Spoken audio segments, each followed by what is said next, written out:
Not quite done with the disassembly. Thought I was, but I'm not.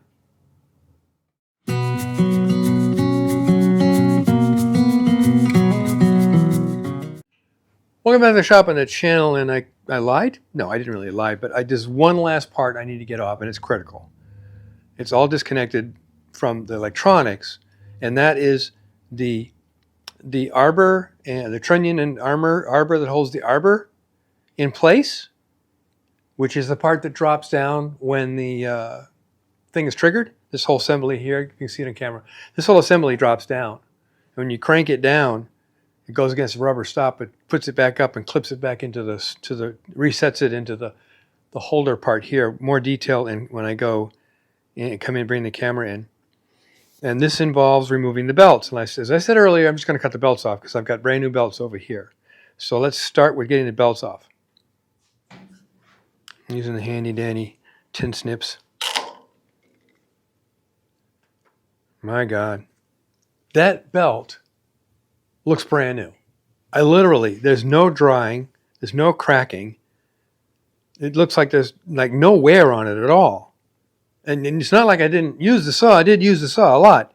So let's put that aside and cut off the main drive belt, which, by the way, the motor gets loosened in order to put tension on this belt here. So let's see what we got. Again, I'm not finding any cracks, any dryness. Carlisle belt. I don't know. This is pretty amazing. There's really not any shine on the belt either. So these belts really stand up. They really do stand up. So next thing is get this done. Now, as I mentioned earlier, you have to take off the riving knife mount here, and it moves around so you can adjust it to your saw blade, because the set screws that unlock the idler pulley are inside there, and I don't know exactly what those are. So let's get the hex keys over here and see what we've got. Okay, there it is. Now I need to turn this around and loosen these set screws.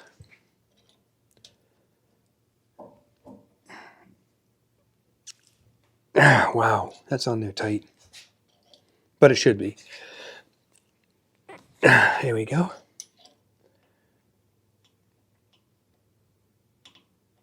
I'm getting grease all over me.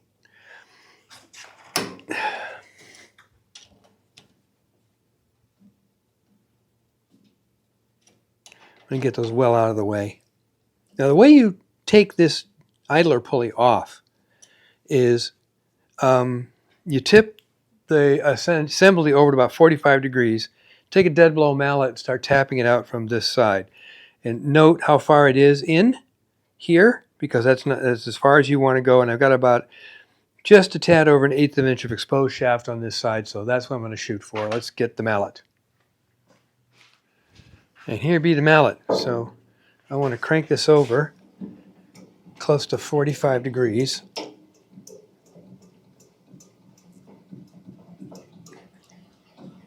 By the way, between the previous video and this one, I actually lubricated the whole setup. I'll go into that a little more detail later. Now, they said that this can be tight or jammed. Oh, there it goes.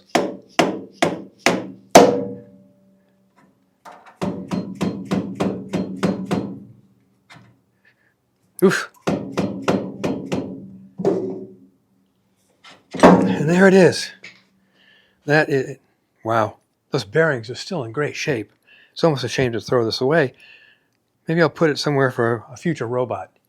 But they gave me a new one with the kit, so there's no reason not to put the new one in. And here's the new one, the new idler pulley. Now, it comes with lubrication, and that lubrication's kind of spilled over into the pulley itself. And I'm going to use brake clean to clean it off.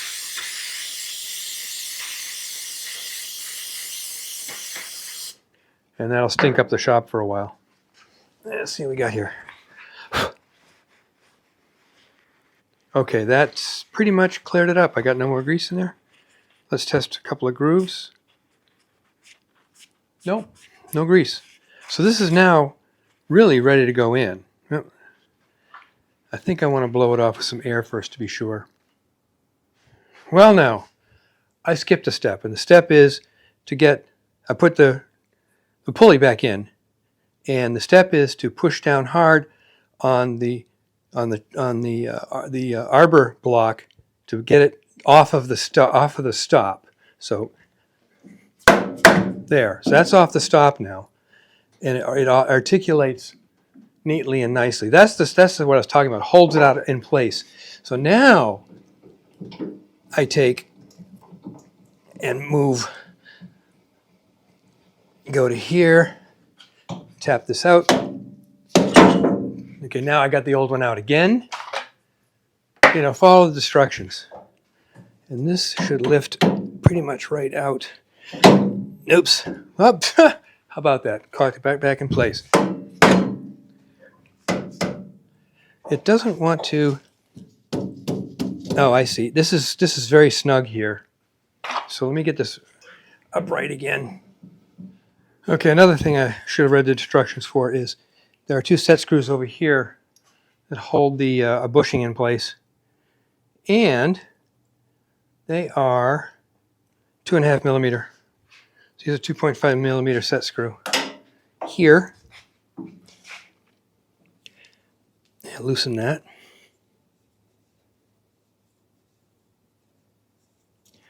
And loosen this one.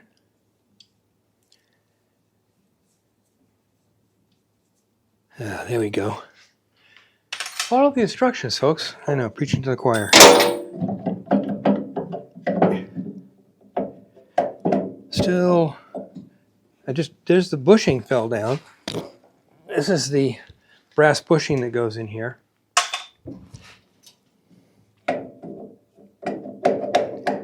What's holding?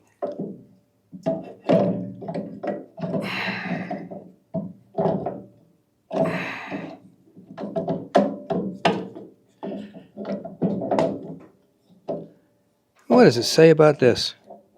There's bolts in the way, nuts and bolts in the way. And it won't come out. Let me look at the instructions again.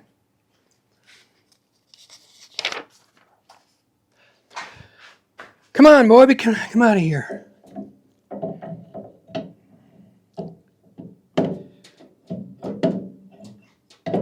Okay, I'll be taking this off, 'cause why not? That's the lock that holds it up and out of place. I think that's going to be this right here. Nope. Yep.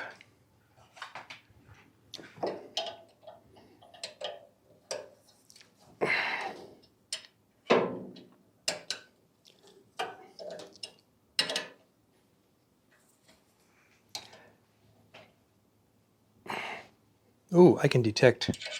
So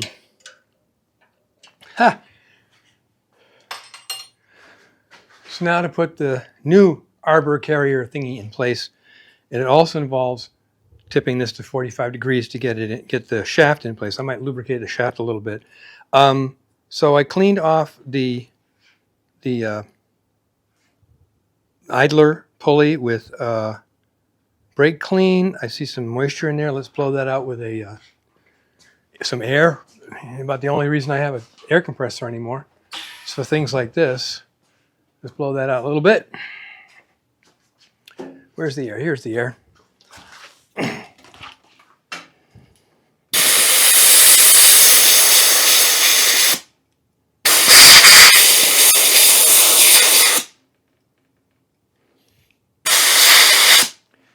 A little bit more of the lubricant in there.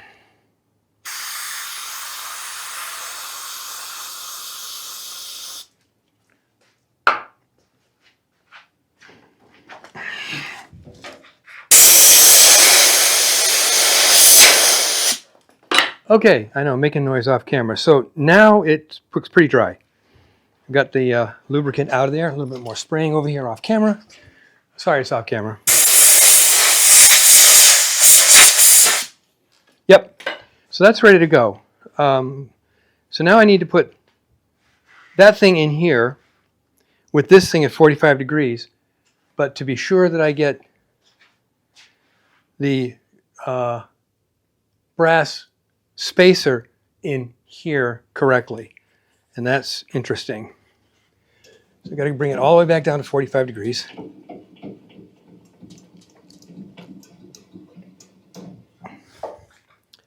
Put that, no, that doesn't go there. Put this here where I can get a hold of it. Put this here, there's the electronics cable. So it has to go in here, and the brass washer gets put in place. It gets put in place, kinda. Let's get this started anyway. Oops.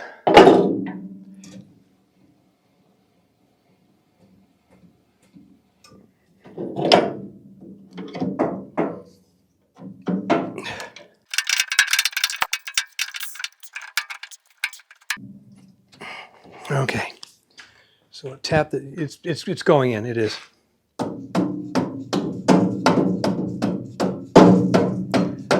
By the way, the end of this thing, where is it? Where's the other one? The end of this shaft here is where the cartridge sits. It's a tall, big hole in the cartridge. That's where that sits.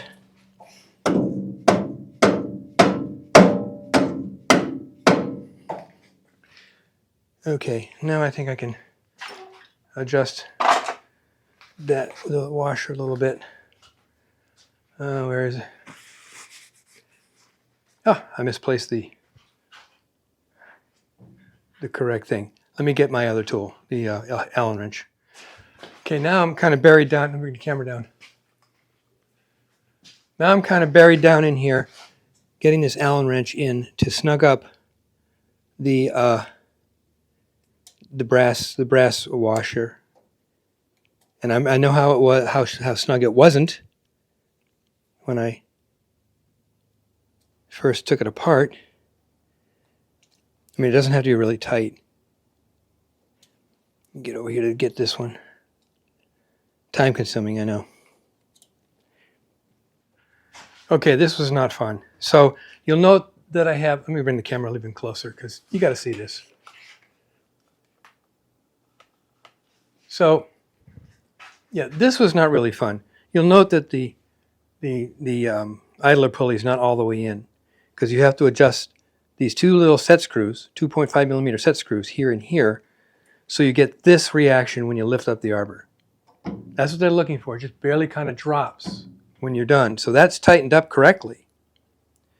Now, I have to pound this thing in the rest of the way, which is going to be a lot of fun because I don't know how well that pulley has let things lined up.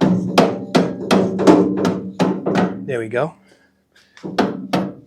And they want it so none of the machine surface shows up on this side here. And I got a little bit of machine surface, so I'm going to knock that back so that little bit of machine surface is, and it's perfect setup over here. So none of the machine surface should show up on this side of this shaft.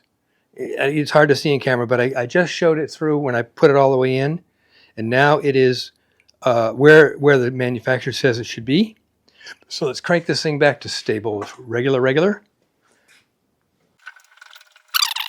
So now we want to tighten down the set screws here to lock that shaft in place.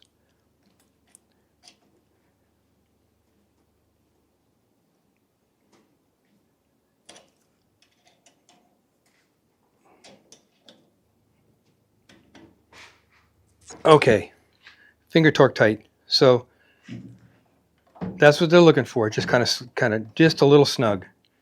And then we'll put the spring-loaded thingy back in place. And this is the snappy thing that holds it up in place. There's a spring-loaded hook that holds the shaft when this arbor pops up. Get it in there. There we go. Get it started. Okay.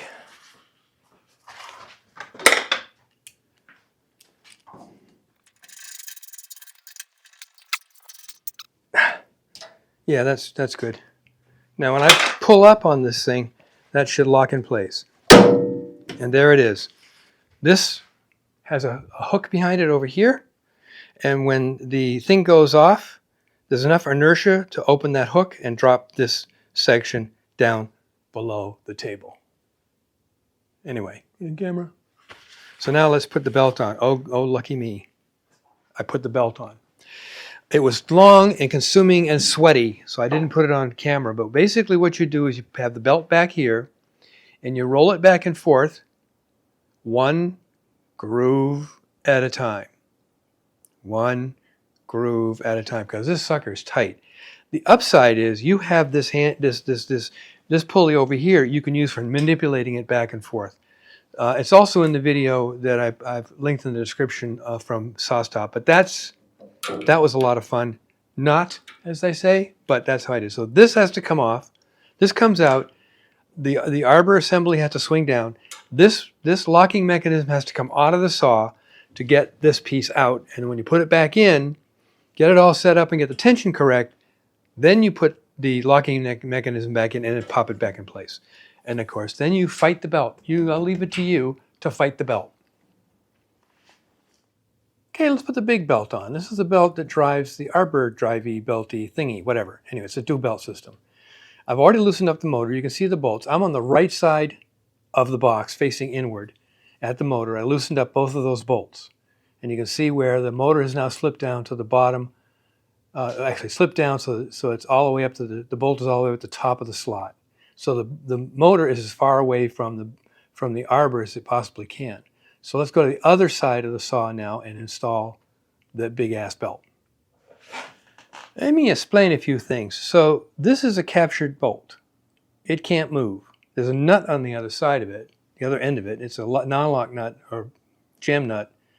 And this is the pivot point for the motor tension, and this is the tightening point for the motor tension. So I've got the belt on the idler pulley up here. And what I want to do here is reach down and pull the motor up and then get that on the motor pulley. And there we go.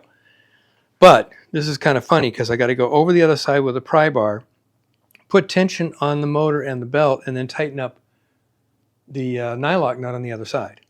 So let's see if I can get that. I'm not promising I can get that on camera, but let's get a try.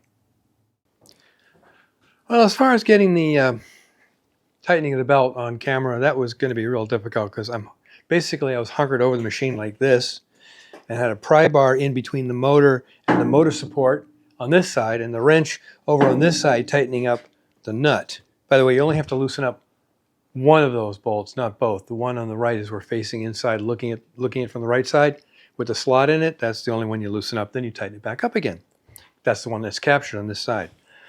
So that didn't work out very well, but that's okay. I kind of did this ass backwards. They recommend in the constructions to do the electronics first, all the electronic parts first, and then put in mechanical parts. Well, I wanted to do the mechanical bits first because they're all in a line right here. They don't spread out anywhere, so they're all right here. Next video, we'll put the electronics in, and I've already put zip ties into the zip tie clips on the bottom of the base, so when I can bring the wires around, I can just zip them up real quickly and easily. I'll also describe the cleaning process and the lubricating cleaning process that I did on this, because it's much easier to do with a top off, but I don't recommend you take your top off just to do that. So, the belt tension. So when you're doing a belt tension, the recommendation is when you squeeze the belt between your thumb and your forefinger, neither finger deflects more than a half an inch. And then when you pluck it, I don't know if you'll hear this, you should give a note like that as opposed to a thud. So we are at the point now where I can do the electronics. And so until next time, you're going to make great things out of wood. And I'm going to shoot the next video of putting electronics in.